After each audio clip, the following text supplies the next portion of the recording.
Josh Allen, Patrick Mahomes, Kyler Murray, Dak Prescott, Lamar Jackson. Great picks, right? No, they're not.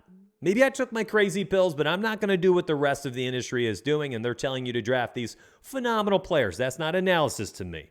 I want to tell you the players that I think will win you the Puppy Bowl, win you Best Ball Mania 2. You're trying to win a lot of money just like me, then we're not going to follow the crowd. We're going to leverage their opinions, and we're going to try to make some money with them. Let's go.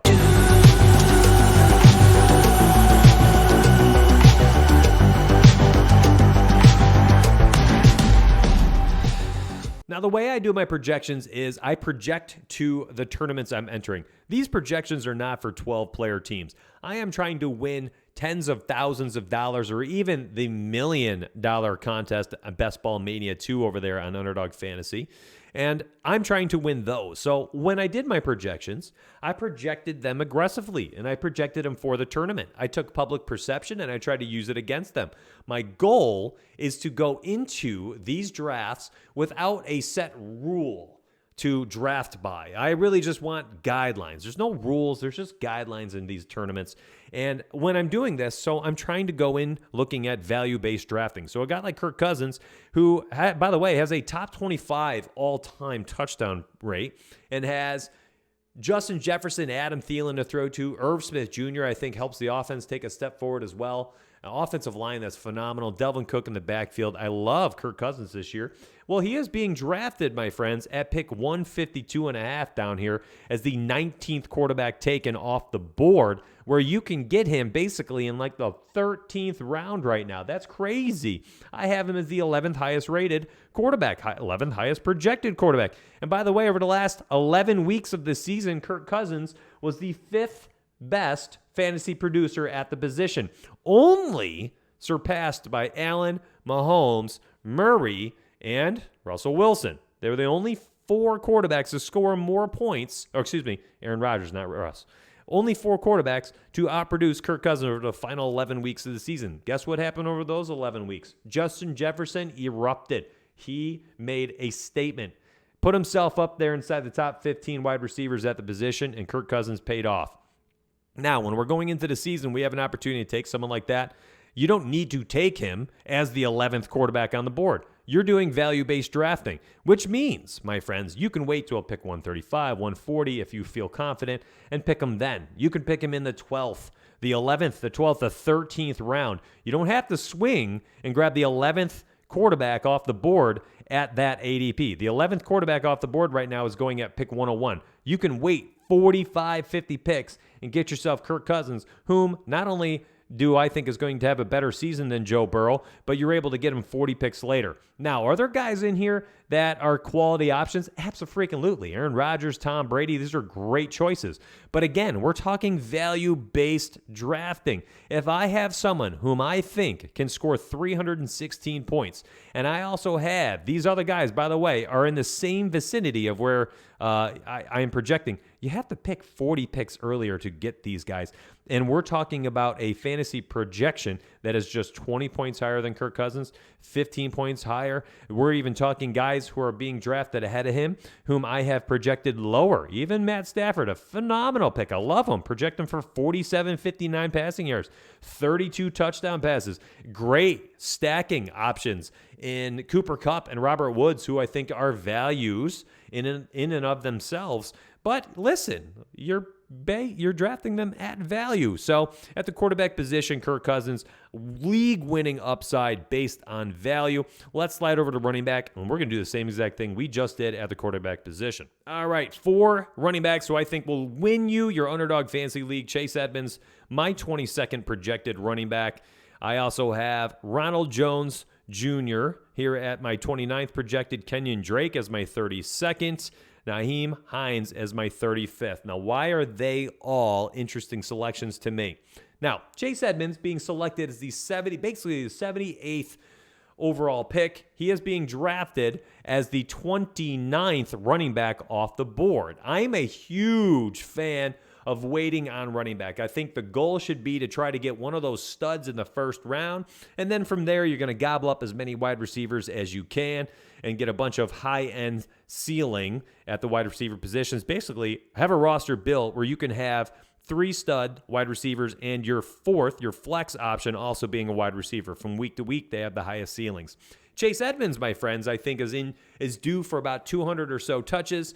This year, I have him projected as my 22nd overall back at 181 points, 177 carries, and 51 receptions. Comes out to 228 touches, 6 touchdowns.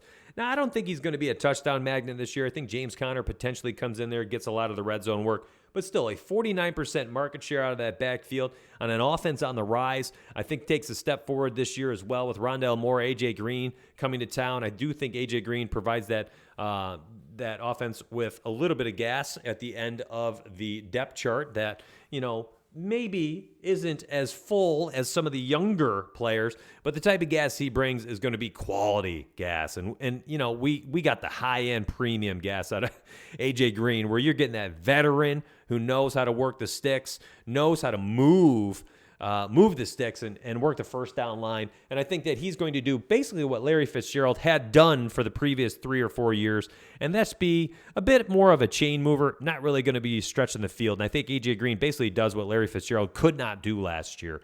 And I think this offense is on the move. Chase Edmonds, I have him at 22nd. He's being drafted as 29th. Now, Ronald Jones Jr., I have him projected as my 29th best running back this year. He has a very nice value, being drafted as the 32nd overall running back, pick 102. You can grab him basically in the end of the 8th round, early 9th round. I think drafting him in the 8th is a fine option. Again, you're drafting your one running back early, you're loading up on wide receivers, then you're getting some guys who potentially could get quality work later in the year. Ronald Jones Jr. basically was the starting running back the second half of the year. Finished with 200 touches last season, and for whatever reason, a 200-touch back being drafted outside the top 100 is a criminal offense here on Underdog Fantasy. Kenyon Drake going to Las Vegas. This is a guy who was just under 200 touches per year for the last 3 years averaged. Going to Las Vegas, I do think that he is going to be a nice pass-catching role out there. And if Jacobs misses any time, Kenyon Drake should slide right in and get himself some extra touches this year. I think that we could potentially see 160 or so out there in Las Vegas. Now, I have him projected a little bit more aggressive. I have him at 164 carries. I have him at 36 receptions. Now, this ate directly into Josh Jacobs, whom, by the way, I still project her for 251 carries, but he's going to be coming off the field in pass-catching situations. I think he gets most of the red zone work. I still projected him for 55% of the market share back there, but Kenyon Drake is going to get quality touches for Las Vegas this year. And if you're getting a guy whom I project as 32nd, he's being drafted as the 42nd running back off the board. Nyheim Hines is being drafted as the 44th running back off the board, 145 picks into the draft. Nyheim Hines last year was a very good running back. I know Marlon Mack is back, but I don't think it matters whatsoever. They're going to need playmakers here in this backfield, especially with Carson Wentz down with injury to begin at least the first several months of the season. And if Nyheim Hines is going to be someone who can create space, make plays out of the backfield, help move the sticks with short passes, I think he is going to be used in like a weapon role, much like we saw last year when Marlon Mack went down. And I think that Hines is basically going to take up the same exact type style of play last year and being used in the same way. So Nyheim Hines, my projected 35th back off the board. Projections-wise, points-wise, he is being drafted as 44th. So Edmonds, I have at 22. He's being drafted 29th. Ronald Jones, I have as my 29th back. He's being drafted 32nd.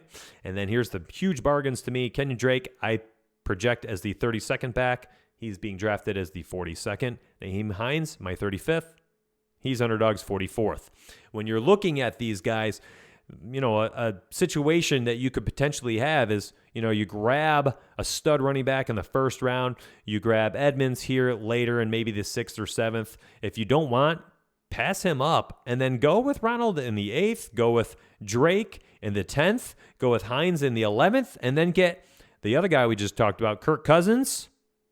That's right, in the 12th. You can end up with all these guys I'm targeting, and they're value-based drafting, which means, my friends, those middle rounds 2 through 6, 2 through 7, you are just eating up wide receiver after wide receiver and building yourself an arsenal of weapons. That concludes today's league winning tournament picks. I hope that you found this helpful. I'm going to be doing the wide receivers and tight ends together in the next video. It's going to be part 2 of the Underdog League winners. So hit the sub button if you like today. It helps support free content, support free, subscribe hard. You can hit the like button. That'll help me out greatly as well. And then drop a comment down below. Let me know what you think of my picks. Gave away 5 of them. Let me know what you think. And I hope to see you on the inside. Again, 2 links you can grab down below. Number 1, my projections totally free. Number 2, you can grab the draft kit, also totally free. And that is a heavy emphasis on targeting these best ball tournaments. And listen, my background is very heavy into DFS. My entire website launched last August, basically just for DFS. We have branched out. And if you want to give it a peek, by all means do so. I'll see you on the inside, my friends. Have a good day.